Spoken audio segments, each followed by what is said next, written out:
अस्सलाम वालेकुम। Economy matters में खुशामदीद। मैं हूं शाहजेब अहमद। सबसे पहले शामिल करेंगे टॉप स्टोरीज। आइंदा हफ्ते से पेट्रोलियम मसनूआत की कीमतों में 100 रुपये फी लीटर इजाफे का इम्कान है। हुकूमत ने IMF को रेट्स बढ़ाने की यकीन दहानी करा दी। आलमी मालियाती इदारे ने सब्सिडी देने पर तहफ़्फ़ुज़ात का इजहार किया था। ट्रंप का ईरान जंग जारी रखने का ऐलान। स्टॉक मार्केट में शदीद मंदी। इंडेक्स में 3500 पॉइंट्स की बड़ी कमी। 1,52,000 की सतह पर बंद। और मईशत के लिए बुरी खबर। 9 माह में तिजारती खसारा 22% इजाफे से 27 अरब 80 करोड़ डॉलर तक पहुंच गया। पिछले साल के मुकाबले में 5 अरब डॉलर इजाफा हुआ। बरामदात में 8, दरामदात में 6% इजाफा हुआ। आपको जिक्र करेंगे गैर मुल्की करेंसीज का। इंटरबैंक में डॉलर की कदर में आज फिर 1 पैसे की कमी हुई है, जिसके बाद इसकी कीमत 279 रुपये 11 पैसे पर आ गई है। फिर यूरो के हवाले से आपको बताएं, 1 रुपया 60 पैसे ये सस्ता हुआ। बरतानवी पाउंड भी 1 रुपया 76 पैसे सस्ता हुआ है, जिसके बाद इसकी कीमत 368 रुपये 85 पैसे पर आ गई है। गोल्ड की बात करते हैं। जो गोल्ड रखते हैं उनके लिए ये खबर वाकई अलार्मिंग है, क्योंकि 2 दिन के इजाफे के बाद हम देख रहे हैं कि सोने के रेट्स में कमी हुई है। फी तोला 7100 रुपये सस्ता हो गया है। कीमत 4,86,962 रुपये पर आ गई है। 10 ग्राम 6,000 रुपये सस्ता हुआ, जिसके बाद कीमत 4,17,000 रुपये हो गई है। इंटरनेशनल मार्केट को भी देख लेते हैं। यहाँ पर देखा जाए तो गोल्ड के रेट्स में 71 डॉलर फी औंस कमी हुई है, जिसके बाद कीमत 4,642 डॉलर पर आ गई है। आज के मौजू की तरफ आते हैं। आज के प्रोग्राम में हम जिक्र करेंगे मशरक़ वस्ता की सूरत-ए-हाल के पाकिस्तान पर असरात का। मुख्तलिफ इसके जो सेक्टर्स मुतासर हो रहे हैं उस पर हम बात कर रहे हैं। आपने हुर्मुज़ की बंदिश और खलीजी ममालिक में एनर्जी इंफ्रास्ट्रक्चर पर हमलों से हम देख रहे हैं कि पाकिस्तान भी एनर्जी क्राइसिस का शिकार हो रहा है। मुल्क में पेट्रोल और डीजल में 55 रुपये लीटर यानी तकरीबन 20% इजाफा किया गया। फिर लग्जरी गाड़ियों में इस्तेमाल होने वाले हाई ऑक्टेन पर इकट्ठे 200 रुपये बढ़ा दिए गए, 200 रुपये का इजाफा कर दिया गया। फिर लाइट डीजल तकरीबन 200 और मट्टी का तेल 240 रुपये महंगा हुआ। हुकूमत ने पेट्रोलियम मसनूआत की कीमतों में इजाफे की समरी को 2 दफ़ा मुस्तरद किया, लेकिन अब ये रहा है कि IMF के दबाव पर अगले हफ्ते पेट्रोलियम मसनूआत में तकरीबन 100 रुपये इजाफा किया जा सकता है। फिर LPG को अगर देखा जाए तो LPG की बात करें तो इसमें 78 रुपये फ़ी किलो महंगी हुई है ये, लेकिन मार्केट में अभी भी 304 रुपये फ़ी किलो के बजाय 450 से ज़ायद में फ़रोख्त की जा रही है और कोई पूछने वाला नहीं है। कतर से LNG की सप्लाई रुक जाने से गैस बहरान भी सर उठाने लगा है। ये भी देखा जा रहा है कई सेक्टर्स को सप्लाई महदूद कर दी गई है। आने वाले दिनों में कई सेक्टर्स को गैस फराहमी बंद करने से सूरत-ए-हाल मजीद बिगड़ सकती है। एनर्जी क्राइसिस से महंगाई के असरात अवाम पर मुंतकिल होते जा रहे हैं। इन्फ्लेशन रेट 7.3% पर पहुंच गया है। मार्च के दौरान महंगाई बढ़ने की शरह में ही 1.2% इजाफा हुआ। पर दूसरी जानिब हुकूमती सतह पर सूरत-ए-हाल की मॉनिटरिंग के लिए रोजाना इजलास किए जा रहे हैं, लेकिन पेट्रोलियम मसनूआत की कीमतों में इजाफे को पास ऑन करने और पसमानदा तबकात को इससे बचाने के लिए स्ट्रेटजी पर गौर किया जा रहा है या नहीं किया जा रहा है, या क्या स्ट्रेटजी होनी चाहिए, आज इस पर हम बात करेंगे। हमारे साथ मौजूद होंगी एनर्जी एक्सपर्ट डॉक्टर आफिया और माहिर मुआशियात वासिफ नकवी साहब भी हमें ज्वाइन करेंगे, लेकिन उससे पहले ज़हीर अली खान की आपको एक खुसूसी रिपोर्ट दिखाते हैं, फिर आगे डिस्कशन करते हैं। मशरक़ वस्ता में कशीदगी और आबनाए हुर्मुज़ की बंदिश। दुनिया भर में पेट्रोलियम मसनूआत की कीमतों में होशरबा इजाफा। डीजल की कीमत 88 डॉलर फी बैरल से बढ़कर 190 डॉलर से तजावज़ कर गई। पेट्रोल 88 डॉलर से बढ़कर 140 डॉलर फी बैरल हो गया। पेट्रोल और डीजल की कीमत में 55 रुपए इजाफे के बाद पाकिस्तान में पेट्रोल की कीमत 266 रुपए 17 पैसे से बढ़कर 321 रुपए 17 पैसे, जबकि डीजल की कीमत 280 रुपए 86 पैसे से बढ़कर 335 रुपए 86 पैसे हो गई। लाइट डीजल की कीमत में तकरीबन 200 रुपए और मिट्टी के तेल की कीमत में 244 रुपए से ज्यादा इजाफा किया गया। नतीजे में ट्रांसपोर्ट किरायों और अशिया खुरनोश समेत हर चीज महंगाई की लपेट में आ गई। हिस्टोरिकली हाई प्राइसेस हैं पेट्रोलियम प्रोडक्ट्स की, लेकिन डिमांड जो है वो उसी तरह से है, क्योंकि लोगों का रोज़गार उसके साथ मुंसलिक है। आपकी ट्रांसपोर्टेशन कॉस्ट है, तो प्राइस के बढ़ने से भी डिमांड उस तरह से नीचे नहीं आ रही। जैसे जैसे डीज़ल की कंजम्पशन बढ़ती जाएगी, अगर सप्लाई डिसरप्शन नहीं भी आती, चूँकि प्राइस लेवल बड़ा ज़्यादा है, तो ये आपकी तारीख की सबसे ज़्यादा महंगी गंदम की कटाई होगी। महंगाई 19 माह की बुलंद तरीन सतह 7.5% तक पहुँचने से आवाम का गुजर बसर मुश्किल हो गया। यही हमारा कारोबार है, इसी की वजह से हम कुछ खा पी सकते हैं। तो पेट्रोल इतना महंगा है कि राइड का कोई फेयर ही सही नहीं मिल रहा, तो मुश्किल से बड़ा गुजारा हो रहा है। हुकूमत को चाहिए कि हम गरीब आवाम को भी रिलीफ दीजिए। बेरोजगारी है बहुत, ऊपर से पेट्रोल डीजल बहुत महंगा हो गया है, क्या करे, गरीब आदमी पीसा जा रहा है। माहिरीन के मुताबिक मशरक़ वस्ता में कशीदगी का खात्मा और आबनाए हुर्मुज़ बहाल होने के बाद भी इन नतीजे में पैदा होने वाली महंगाई के आफ्टर शॉक्स बरकरार रहेंगे। कैमरा टीम के साथ ज़हीर अली खान, समा, इस्लामाबाद। ये खुसूसी रिपोर्ट आपने देखी। वासद नकवी साहब भी हमारे साथ मौजूद हैं, डॉक्टर आफिया भी हमें ज्वाइन कर चुकी हैं। बहुत शुक्रिया आप दोनों मेहमानों का। डॉक्टर साहबा, मैं पहले आपकी जानिब आऊँगा। अब पेट्रोलियम मसनूआत की सप्लाई को तो अगर हम देखें तो सूरत कुछ बेहतर है पाकिस्तान की खासतौर पर अगर बात करें, लेकिन एक तरफ हुकूमत ये दावा कर रही है आफिया साहबा कि मुल्क में पेट्रोलियम मसनूआत का एक वाफर ज़ख़ीरा मौजूद है, और फिर वज़ीर आज़म कीमतों में इजाफे की तजावीज़ भी बार बार मुस्तरद करने की बात करते हैं। अब रिक्शा मोटरसाइकिल के लिए सब्सिडी पर फ्यूल भी दिया जा रहा है, लेकिन दूसरी तरफ खड़ा है IMF, और IMF का बड़ा दबाव भी है। तो इन ग्लोबल एनर्जी क्राइसिस में IMF की जो कंडीशंस हैं पाकिस्तान के लिए, ये कितना बड़ा चैलेंज बन रही हैं हमारे लिए?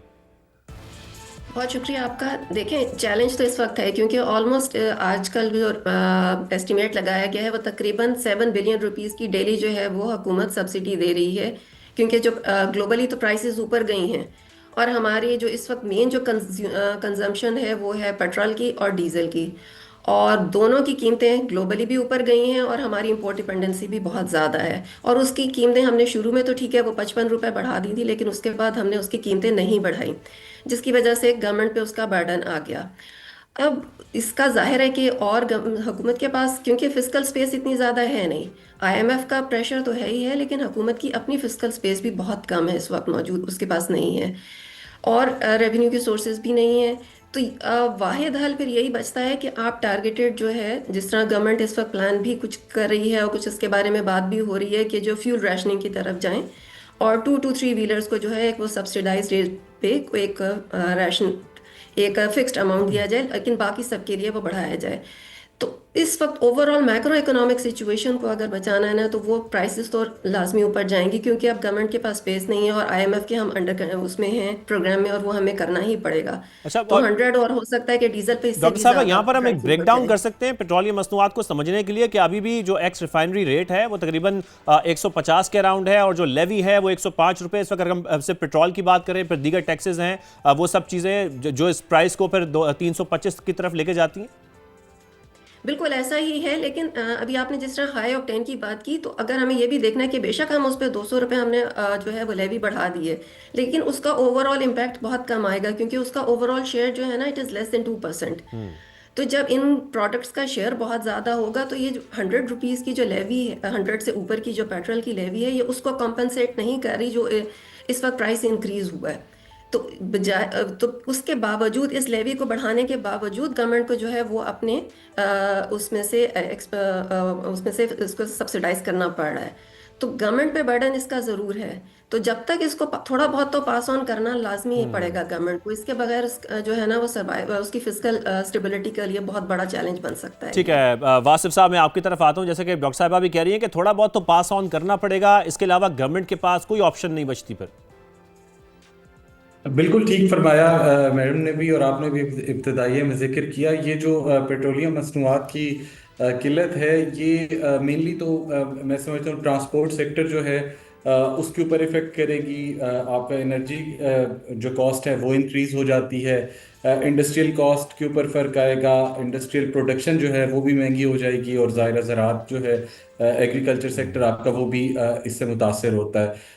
लाइकवाइज आपकी फूड इन्फ्लेशन जो है वो तो हर इंडिविजुअल के ऊपर उसका असर है, और ये ब्रॉड टर्म्स में अगर बात करें तो ये मेन 4-5 चीज़ें हैं जिनके ऊपर इसका डायरेक्ट इम्पैक्ट आ रहा है। IMF की जहाँ तक बात की, जाहिर है कि हम IMF प्रोग्राम के साथ चल रहे हैं और उनकी शराइत को मानना भी ज़रूरी है।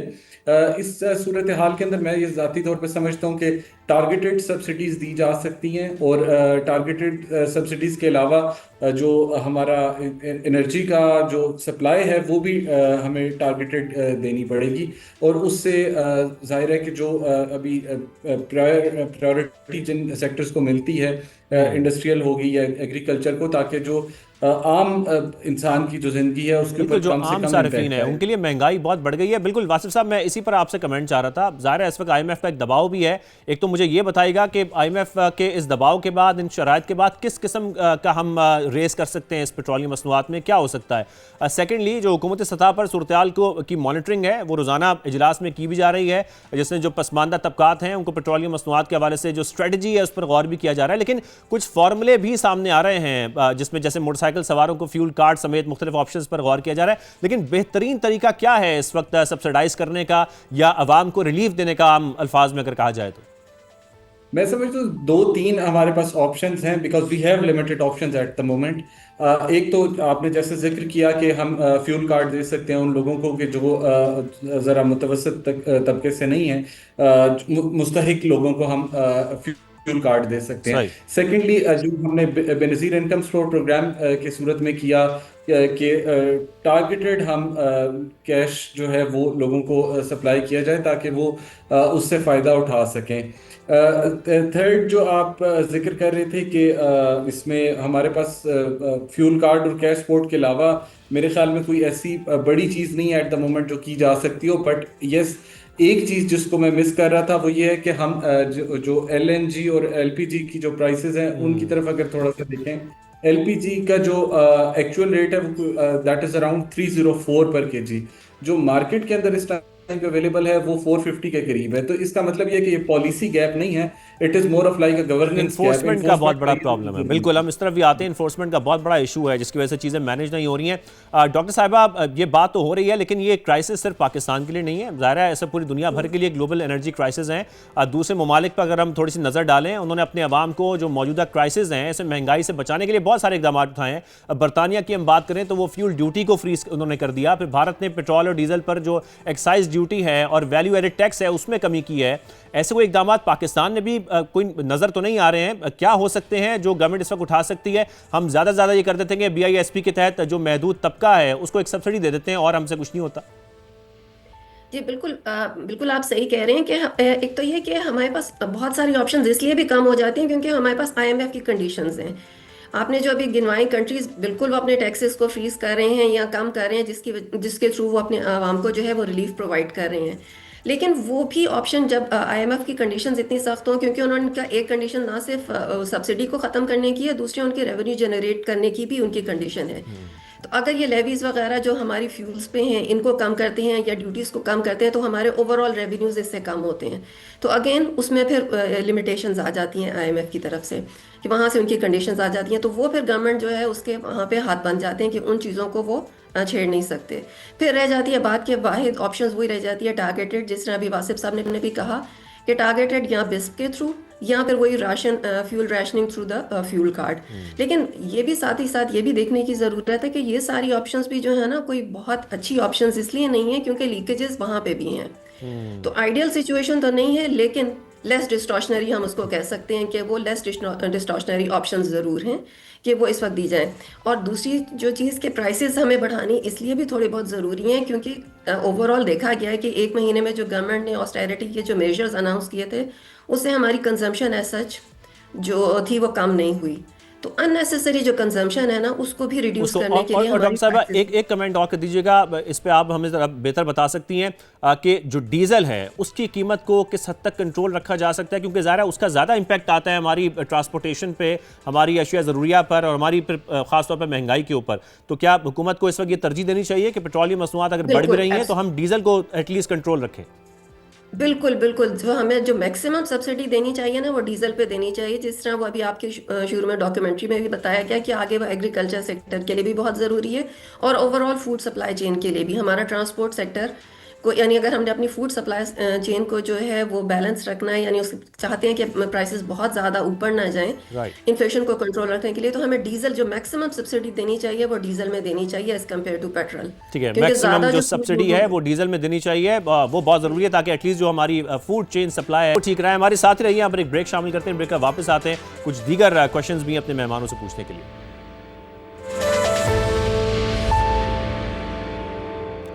Welcome back. एक बार फिर बात करेंगे इस वक्त मशरक़ वस्ता की वजह से जो एनर्जी क्राइसिस हैं, जो मसाइल पाकिस्तान को दरपेश हैं, इस पर बात हो रही है। वासिफ साहब मैं आपकी जानिब आऊँगा। ज़ाहिर है इस वक्त पाकिस्तान को एक एज भी हासिल है। ईरान ने पाकिस्तान के तकरीबन 20 जहाज़ों को आबनाए हुर्मुज़ से गुजरने की इजाज़त दी, लेकिन यहाँ पर हमारा सवाल ये है कि पाकिस्तान के पास इस वक्त जो बहरी जहाज़ों का फ्लीट है वो कितना है, क्योंकि इस मुश्किल वक्त में ये इजाज़त होने के बावजूद हम मुकम्मल इस्तेमाल इसको कर पा रहे हैं या मुकम्मल फ़ायदा उठा पा रहे हैं, ये कह सकते हैं? अच्छा, मैं इस शायद चूंकि ये मेरी डोमेन नहीं है उस तरह से, तो मैं ये नहीं बता पाऊंगा कि एग्जैक्ट नंबर क्या है, बट डेफिनेटली हमारा जो रिलायंस होता है वो बाहर के जो ममालिक हैं उनके फ्लीट पर रहता है, और हमारा जो पाकिस्तान का अपना फ्लीट है वो बहुत शॉर्ट है, और उसकी वजह से जो अगर हमें कुछ जहाज आई थिंक 20 के करीब हमें परमिशन मिली भी थी उसको गुजारने की, तो हमारे अपना जो फ्लीट है वो इतना that is not sufficient to contain वो जो हमारा रिक्वायरमेंट है। तो उसके हवाले से जाहिर है कि अगर नतीजा ये होता है कि हम मुकम्मल फ़ायदा नहीं उठा सकते अगर हमारे कंप्लीट परमिशन भी दे दी जाए तो। ठीक है, और ट्रांसशिपमेंट में भी हम उस तरीके से फ़ायदा इस वक्त उठा पा रहे हैं, रेवेन्यू जनरेशन उस तरह से कर पा रहे हैं जिस तरह पाकिस्तान को इस वक्त करनी चाहिए?